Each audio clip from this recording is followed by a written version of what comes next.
কলিয়াবৰৰ বনশ্ৰী দাসে ৰাজ্যিক পৰ্যায়ৰ শিশু বিজ্ঞান সমাৰোহত শীৰ্ষ ২০টা স্থানৰ ভিতৰত স্থান লাভ কৰি গৌৰৱ কঢ়িয়ালে নগাঁও জিলালৈ। ৰাষ্ট্ৰীয় আৱিষ্কাৰ অভিযানৰ তত্বাৱধানত অনুষ্ঠিত ৰাজ্যিক পৰ্যায়ৰ শিশু বিজ্ঞান সমাৰোহত জিলিকিল কলিয়াবৰৰ এগৰাকী ছাত্ৰী। কলিয়াবৰ উচ্চতৰ মাধ্যমিক বিদ্যালয়ৰ দ্বাদশ শ্ৰেণীৰ ছাত্ৰী বনশ্ৰী দাসে নগাঁও জিলাক প্ৰতিনিধিত্ব কৰি অংশগ্ৰহণ শিশু বিজ্ঞান সমাৰোহত ৩৩খন জিলাৰ ১৯৭ গৰাকী ছাত্ৰ ছাত্ৰীয়ে অংশগ্ৰহণ কৰিছিল ৰাষ্ট্ৰীয় আৱিষ্কাৰ অভিযানৰ তত্বাৱধানত অনুষ্ঠিত হোৱা ৰাজ্যিক পৰ্যায়ৰ শিশু বিজ্ঞান সমাৰোহত।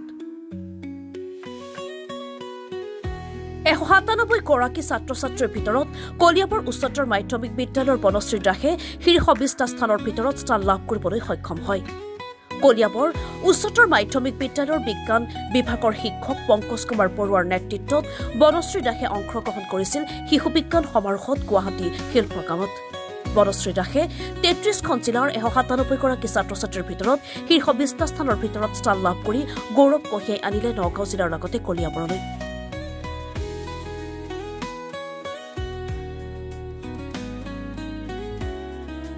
বনশ্ৰী দাসৰ এই সফলতাৰ পাছতে উৎফুল্লিত হৈ পৰিছে পিতৃ মাতৃৰ লগতে আন সকলো।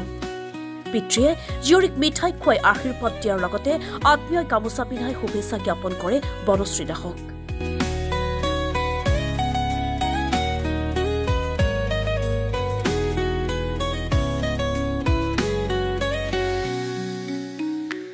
ভাল লাগিছে আৰু এইটোৰ বাবে মই বিশেষকৈ কলিয়াবৰ হায়াৰ ছেকেণ্ডেৰী স্কুলৰ শিক্ষাগুৰুসকলক মই তেওঁলোকৰ ওপৰত কৃতজ্ঞ। তেওঁলোকৰ তত্বাৱধানতে মোৰ ছোৱালী যাবলৈ সক্ষম হৈছে আৰু তেওঁলোকে বহুতখিনি সহায় কৰিছে। ছোৱালীজনী কেনেকৈ কৰিব, কি বস্তু কেনেকৈ লাগিব, একদম ৰাতিও ফোন কৰি তেওঁলোকক সহায় কৰিছে। সেইবাবে মই শিক্ষাগুৰুসকলৰ ওচৰত কৃতজ্ঞ আৰু অশেষ ধন্যবাদ জনাইছোঁ। আৰু এইটোৱে কৈছোঁ তেওঁলোকে যাতে মোৰ ছোৱালীজনী আগুৱাই যোৱাৰ বাবে আৰু কিবা থাকিলে তেওঁলোকে সহায় কৰি আগুৱাই নিয়ে।